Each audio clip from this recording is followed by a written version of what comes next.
On the 15th of March 44 BC, a tense and apprehensive group of about 60 senators, led by the formidable figures of Brutus and Cassius, cautiously made their way towards the theatre of Pompey in the heart of Rome.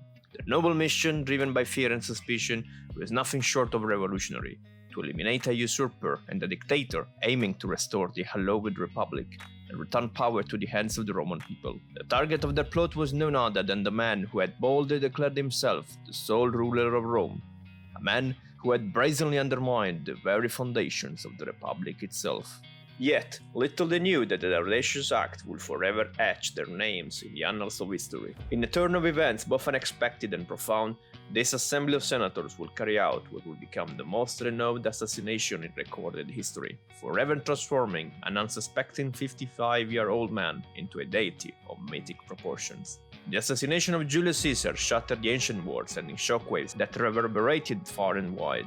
It plunged the Roman Republic into a state of relentless civil war, ultimately bringing an end to the cherished Republican period and ushering in the dawn of a new era, the Imperial era, dominated by emperors who wielded unparalleled authority. In this episode of History Pills, we will relive Caesar's last day of life, from dawn till to the moment when the fatal and lethal hit was stricken.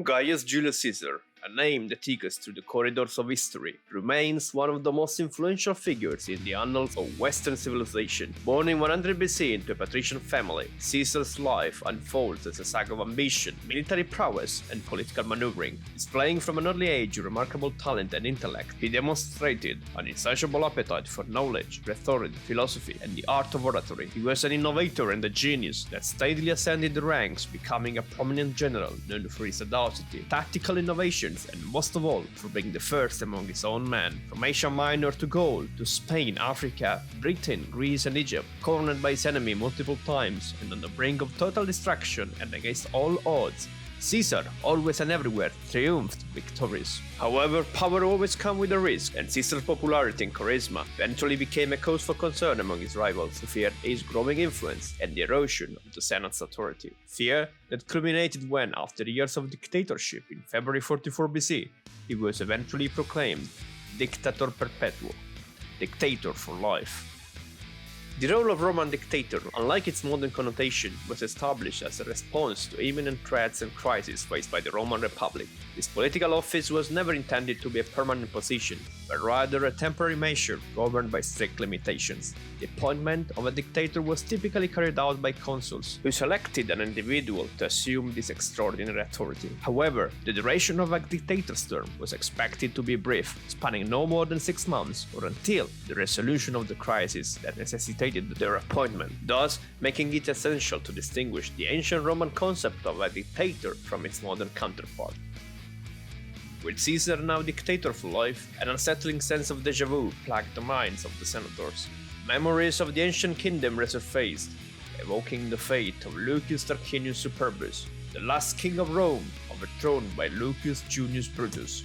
With Caesar's power veering perilously close to monarchical rule, a grave threat loomed over the Senate. It became imperative for them to address this precarious situation, prompting Marcus Junius Brutus, who shall be referred to as Brutus henceforth, a descendant of the renowned gens Junia, and of Lucius Junius Brutus himself, the man that centuries before established the Roman Republic, take matters into his own hands. On the morning of the Ides of March in 44 BC, a group of conspirators, including Brutus and Cassius, was about to kill Julius Caesar at the senatorial meeting. The meetings used to be held at the Roman Forum, but at the time, Caesar was financing a reconstruction of the Forum, and for the occasion, the theatre of Pompey was chosen. The conspirators reached the place and waited for Caesar to arrive. Unfortunately for them, that night, Calpurnia, Julius Caesar's wife, was startled awake by a haunting nightmare. In a dream, she found herself cradling her beloved husband's lifeless body, grieving over his ultimately demise. And so, at 5 a.m., overwhelmed by the weight of her premonition, Calpurnia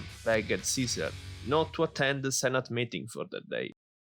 Recognizing her deep concern, Caesar first hesitated, but eventually he agreed and dispatched Mark Antony to dismiss the Senate. When news of the dismissal reached the Senate meeting, Decimus, one of the conspirators, went to Caesar's residence with the intention of persuading him to reconsider. "What do you say, Caesar? Will someone of your stature pay attention to a woman's dream?"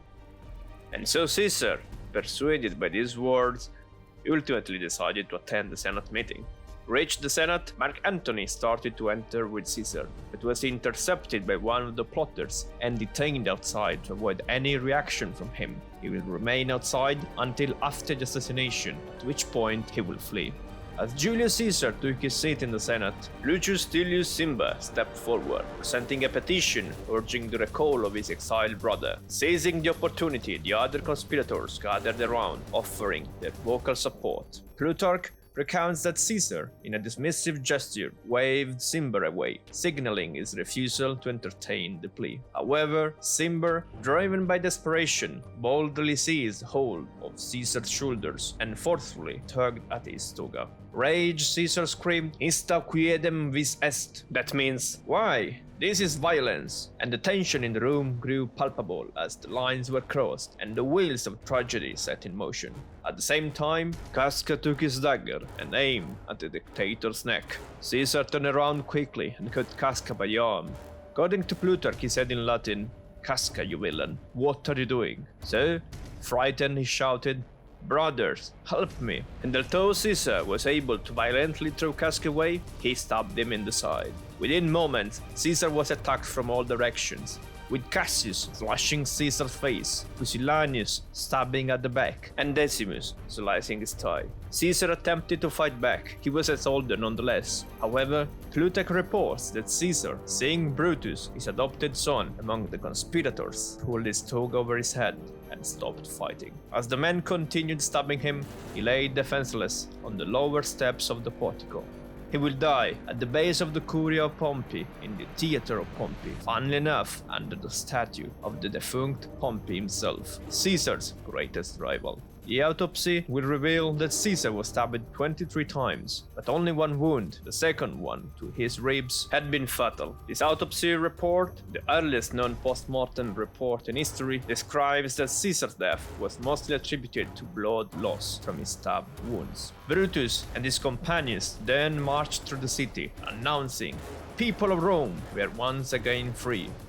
According to Suetonius, after the murder, all of the conspirators fled. Caesar's body lay untouched for some time afterward, until finally 3 slaves put him on a litter and carried him home, with one arm hanging down. In the wake of Julius Caesar's brutal assassination, the city of Rome trembled with outrage and vengeance. A wax statue depicting Caesar, bearing the grim evidence of 23 stab wounds, was erected at the Forum, fueling the anger of the gathered crowd. In a display of their fury towards the assassins, the enraged mob set fire to the Senate House. However, just 2 days after the tragic event, Mark Antony, a key figure in Caesar's inner circle, summoned the Senate and skillfully negotiated a compromise. The assassins will escape punishment for their actions, but all of Caesar's appointments will remain valid. Antony's intention was likely to maintain stability within the government and prevent the formation of significant divisions. Caesar's death foolishly set in motion the end of the Roman Republic. The lower classes who revered Caesar were outraged by the notion that a small group of aristocrats had orchestrated his sacrifice. Seizing this opportunity, Antony hastened the grief of the Roman mob and threatened to unleash their wrath upon the conspirators. On the other hand, Antony found himself surprised and frustrated by the will of Caesar, who had named his grandnephew Gaius Octavius as his sole heir.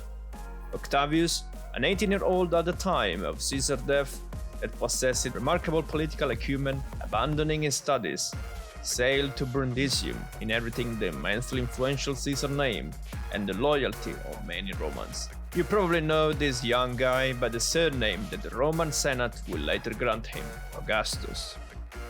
Each video takes time, effort and many resources. If you would like to support the channel, do it by liking and sharing this video. It helps immensely. If you would like to support my work, you can also do it now via the Patreon link in the description.